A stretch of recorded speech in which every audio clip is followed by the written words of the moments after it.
מה שאתם עושים פה ומה ששמעתי עכשיו מהמפקדים שלכם זה דבר חשוב מאין כמוהו. אתם הורגים אנשי חיזבאללה שמנסים לתקוף את קו החזית שלנו. אני לא יודע עכשיו, כשאני נמצא איתכם, אני לא יכול להגיד לכם כרגע אם חיזבאללה יחליט להיכנס בצורה מלאה למלחמה. אם חיזבאללה יחליט להיכנס למלחמה, הוא יתגעגע למלחמת לבנון השנייה. הוא יעשה את טעות חייו. ואנחנו נכה בו בעוצמה שהוא לא יכול אפילו לדמיין. והמשמעות לו ולמדינת לבנון היא הרסנית. אבל אנחנו ערוכים לכל תרחיש.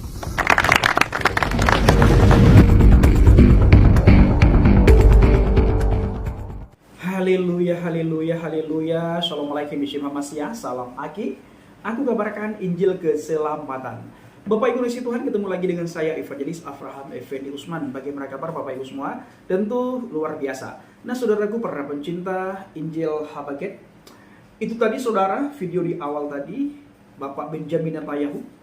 Beliau memberikan peringatan kepada pihak manapun, kepada siapapun, kepada organisasi apapun, dan kebetulan saat ini beliau memberikan ketegasan, menunjukkan bahwa beliau tidak main-main. Beliau sedang serius di dalam menyampaikan sesuatu di saat beliau memperingatkan sekelompok orang yang mengatasnamakan dirinya Hamas ataupun Hizbullah atau dan semacam itu Bapak Ibu. PM Israel Bapak Benjamin Netanyahu memberikan ancaman ke organisasi apapun dan orang manapun seperti Hizbullah jika mereka berani ikut campur perang di Gaza. Maka PM Israel, saya ulangi, Benjamin Netanyahu melontarkan ancaman kepada kelompok Hizbullah. Bapak Benjamin Netanyahu memberikan ancaman yang sangat serius kepada kelompok Hizbullah apabila mereka ikut campur dalam peperangan yang sedang berlangsung di Gaza. Mereka tidak main-main, ini ancaman serius yang diutarakan, yang disampaikan oleh Bapak Benjamin Netanyahu. Kenapa ancaman yang begitu serius Bapak Ibu? Beliau sangat ingat bagaimana ratusan jiwa orang Israel melayang pada tanggal 7 Oktober kemarin. 1.400 nyawa melayang. 1.400 orang meninggal dunia. Kaum anak-anak, kaum bapak-bapak, kaum ibu-ibu. Kita tidak tahu agama mereka apa saja di situ. Yang pasti ada Kristen, ada Nasrani, ada kepercayaan-kepercayaan lain. Dan pastinya juga ada agama Islam.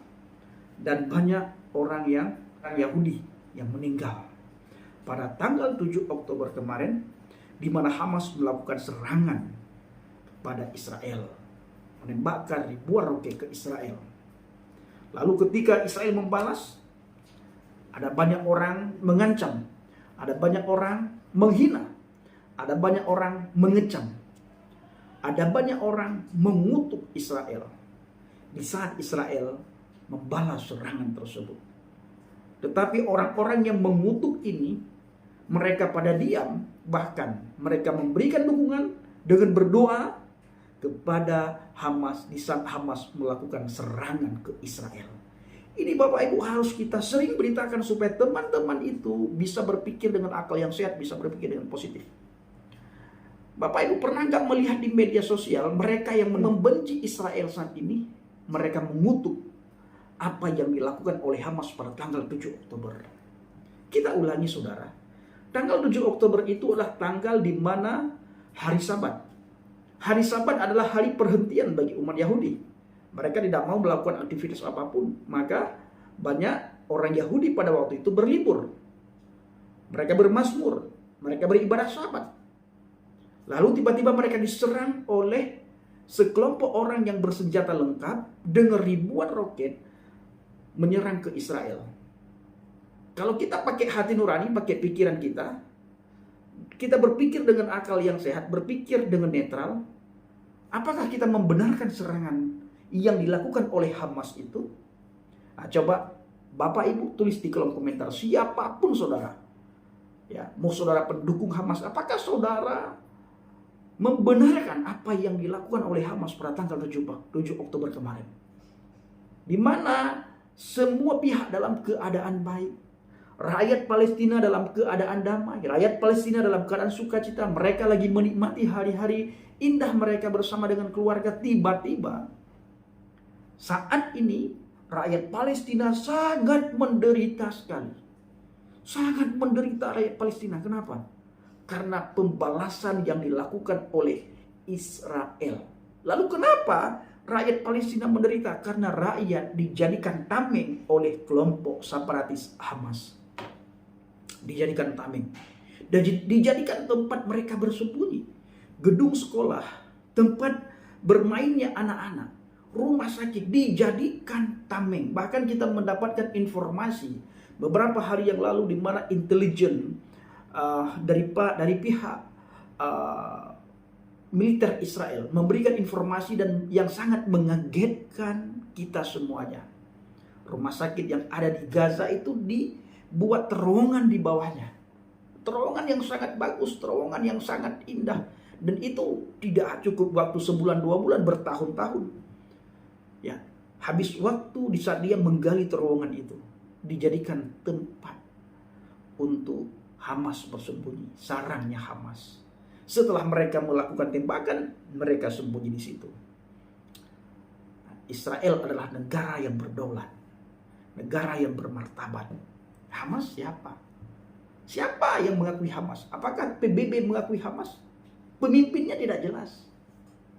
Bahkan kita mendapatkan informasi dan itu tersebar di media sosial, khususnya di TikTok, sangat ramai orang bicarakan. Sangat ramai orang bagikan, sangat ramai orang komentari.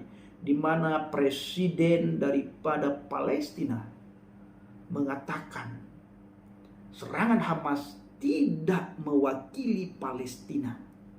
Ini serangan yang dilakukan oleh Hamas pada tanggal 7 Oktober kemarin.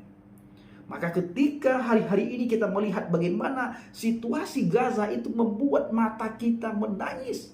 Air mata kita berjatuhan karena banyak sekali jatuh korban di Palestina. Tetapi lagi-lagi dimulai dari ulah Hamas karena dia yang mulai duluan. Ketika diserang oleh Israel, banyak orang mengecam, banyak orang menghina, banyak orang mencaci maki, banyak orang mengutuk. Tetapi ketika Israel diserang, semua orang yang mengutuk ini diam, memberikan dukungan, berdoa supaya kemenangan dimiliki oleh berpihak kepada Hamas, dan Tuhan berpihak kepada Hamas. Ini orang-orang yang mengutuk Israel di saat Israel diserang. Mari berpikir dengan pikiran yang sehat, kita berpikir dengan hati yang jernih. Kita kesampingkan dulu agama, kita kesampingkan dulu iman, kita kesampingkan dulu kepercayaan. Dan apa yang harus kita lakukan? Berdoa kepada Tuhan supaya peperangan ini segera berakhir, sehingga rakyat Palestina bisa merasakan damai, sukacita, kesejahteraan lagi. Dan kita melihat di media sosial juga sangat banyak hari-hari ini rakyat Palestina angkat bendera putih dan mereka mau mendengar apa kata Israel, mau mendengar himbauan Israel. Mereka eksodus, mereka pergi, ya, mereka hijrah dari Palestina, dari Gaza, keluar dari Gaza. Dan siapa yang menyediakan tempat bagi mereka? Israel sudah menyediakan tempat bagi orang-orang Palestina yang keluar dari tanah Gaza. Kenapa? Karena Gaza itu ingin diratakan dengan tanah, supaya Hamas hangus, dikirim ke neraka oleh Bapak Benjamin Netanyahu. Jadi Bapak Ibu, PM Israel Bapak Benjamin Netanyahu melontarkan ancaman kepada kelompok Hizbullah, dan ancaman itu adalah ancaman yang sangat serius. Menurut Pak Benjamin Netanyahu, Hizbullah akan melakukan kesalahan besar andai berani memulai perang melawan Israel. Ya, saya rasa negara apapun yang ingin ikut campur, pasti Bapak Benjamin Netanyahu sebagai Perdana Menteri Israel akan mengatakan hal yang sama seperti dia katakan kepada Hizbullah, apabila Hizbullah berani memulai perang melawan Israel. Perlu kita ketahui, hukum yang dipegang oleh orang Yahudi itu adalah hukum Musa, termasuk Bapak Benjamin Netanyahu. Hukum yang dipegang itu hukum Musa.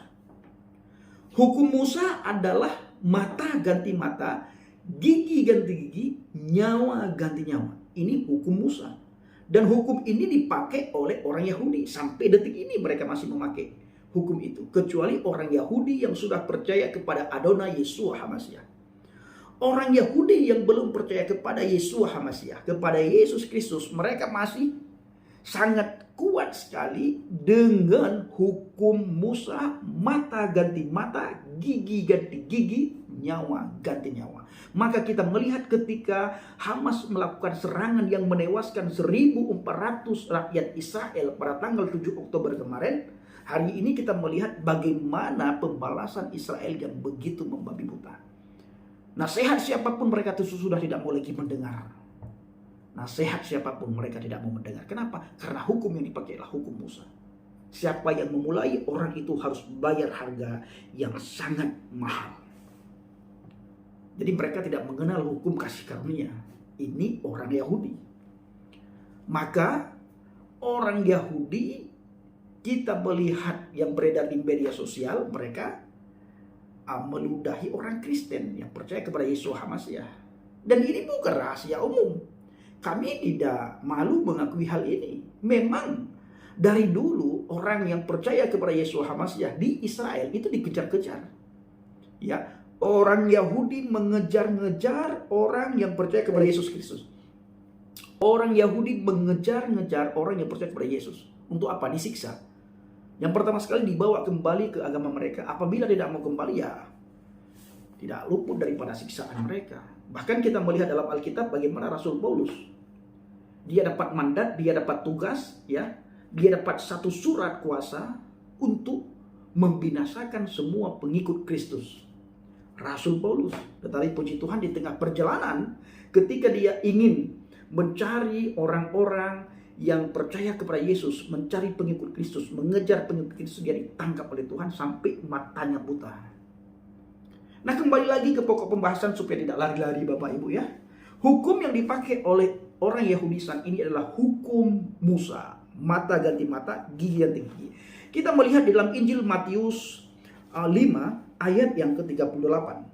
Begini bunyi firman, kamu telah mendengar firman, mata ganti mata dan gigi ganti gigi. Ini kata Yeshua HaMashiach kepada para murid dan kepada kita semuanya. Kamu semua sudah mendengar firman, mata ganti mata dan gigi ganti gigi. Lalu Yeshua berkata, tetapi aku berkata kepadamu, janganlah kamu melawan orang yang berbuat jahat kepadamu, melainkan siapapun yang menampar pipi kananmu, berilah juga kepadanya pipi kirimu. Ini tidak dimiliki oleh orang Israel, oleh orang Yahudi, oleh Bapak Benjamin Netanyahu. Makanya siapapun yang melawan dia akan hantam. Tetapi orang yang tidak melawan dia tidak akan hantam. Kenapa? Dia tahu hukum Musa itu akan berlaku bagi mereka. Kalau mereka menghilangkan nyawa orang lain, maka mereka juga akan kehilangan nyawa. Karena hukum ini yang mereka pakai, ini perlu kita pikirkan, kita perlu dengarkan. Perlu kita simak baik-baik. Maka mereka tidak mengganggu orang lain. Mereka cinta damai. Israel. Tetapi digembar-gemborkan keluar Israel bahwa mereka adalah orang yang biadab, Zionis, bejat, bla bla bla bla bla bla. Tidak. Mereka itu sangat taat kepada hukum Musa. Hukum Musa berlaku bagi mereka. Dan mereka hidupkan hukum Musa. Ketika orang lain mengganggu mereka, mereka harus balas. Begitu sebaliknya bila mereka mengganggu orang lain, mereka harus siap dengan segala konsekuensi yang akan mereka terima. Maka kita melihat bagaimana ketika Tuhan murka kepada bangsa Israel, kepada orang Yahudi. Ada banyak sekali orang Yahudi yang menderita, tahunan lamanya menderita bangsa Yahudi. Bahkan ketika selesai penderitaan mereka di bawah kendali Fir'aun di Mesir, di saat dia dijajah oleh Fir'aun. Karena orang Yahudi, orang Israel pada waktu itu di bawah pimpinan Fir'aun dijadikan budak. Lalu dengan belas kasihan Tuhan karena mereka terus-terusan berdoa. Tak henti-hentinya orang Yahudi berdoa. Di saat mereka diperbudak oleh Firaun di Mesir, Tuhan memerintahkan Harun untuk membawa bangsa Israel keluar dari Mesir. Nah, ketika diberikan izin oleh Firaun, bangsa Israel bersungut-sungut di padang pasir.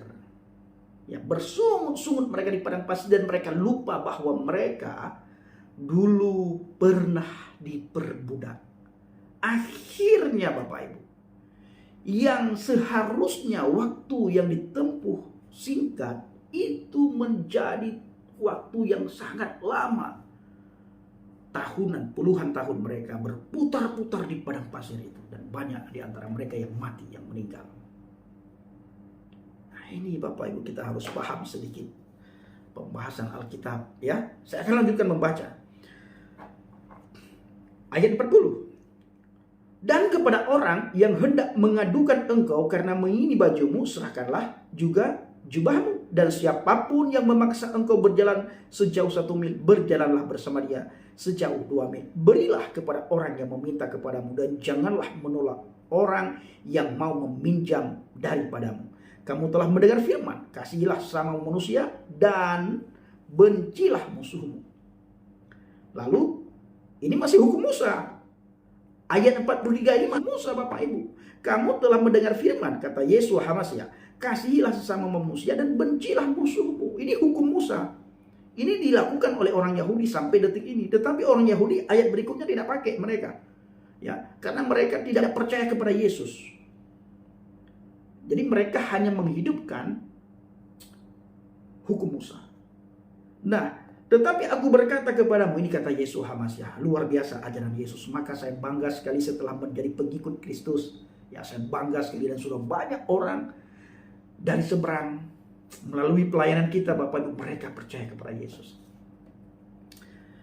Kasihilah musuhmu dan berdoalah bagi mereka yang menganiaya kamu. Wah, ini tidak akan dilakukan oleh orang Yahudi. Makanya siapapun yang menentang orang Yahudi dan siapapun yang ingin membantu Hamas, Yahudi tidak main-main. Orang Israel tidak main-main. Bapak Benjamin Netanyahu tidak main-main. Bapak Benjamin Netanyahu, Bapak Ibu, beliau ini keturunan Raja Daud. Itu Bapak Benjamin Netanyahu, keturunan Raja Daud beliau. Kalau kita melihat silsilah daripada Bapak Benjamin Netanyahu ketika ditarik, beliau ternyata keturunan Raja Daud. Kami akan menghancurkan mereka dengan kekuatan yang tidak terbayangkan. Karena hukum ini yang mereka pakai dan mereka tidak mau melihat kasihilah musuhmu. Tidak ada bagi mereka musuh dikasihi, tidak ada. Berbeda dengan kita orang Kristen, maka seperti saya katakan barusan, berbahagialah kita. Bangganya kita minta ampun. Ya, luar biasa kebanggaan kita kepada Tuhan ketika kasih karunia itu kita dapatkan. Ketika kasih karunia itu menghampiri kita dan kita mau menerima dia, menerima kasih karunia itu. Betapa luar biasanya. Kita Bapak Ibu, saya dicaci maki, saya dihina, saya tetap berpegang teguh pada firman Tuhan. Dicap anak durhaka, tetap berpegang teguh pada firman Tuhan. Satu janji Tuhan yang saya pegang sampai detik ini. Satu orang percaya, satu orang bertobat, seluruh isi rumahmu akan diselamatkan. Itu saudaraku. Sebagaimana pujian mengatakan begini. Ada sebuah pujian Bapak Ibu ya. Dia mengetuk hatimu. Dia mengetuk hatimu. Oh orang berdosa, dengarlah. Dia mengetuk hatimu. Yesus mengetuk hatimu. Yesus mengetuk hatimu. Oh orang berdosa, dengarlah. Yesus mengetuk hatimu. Nah, siapapun di antara kita orang yang berdosa, dengar. Yesus mengetuk hati kita. Kita butuh dia. Ya, kita butuh dia, saudara. Baik Bapak Ibu, kiranya video singkat ini menjadi berkat bagi kita semuanya. Ingat, dia mengetuk hati kita. Siapapun di antara kita yang berdosa, ingat dia mengetuk hati kita. Kita butuh dia untuk menyelamatkan kita dari dosa kita. Kita tidak sanggup melawan itu semua tanpa dia, saudaraku. Maka kita butuh Yesus HaMasiah. Terima kasih. Assalamualaikum warahmatullahi wabarakatuh. Salam Aki. Aku kabarkan Injil keselamatan. Bapak Yahweh Bishim Adonai Yesus HaMasiah Ruach Kudus memberkati kita semua. Haleluya. Amin. Salam Mortadin. Terima kasih.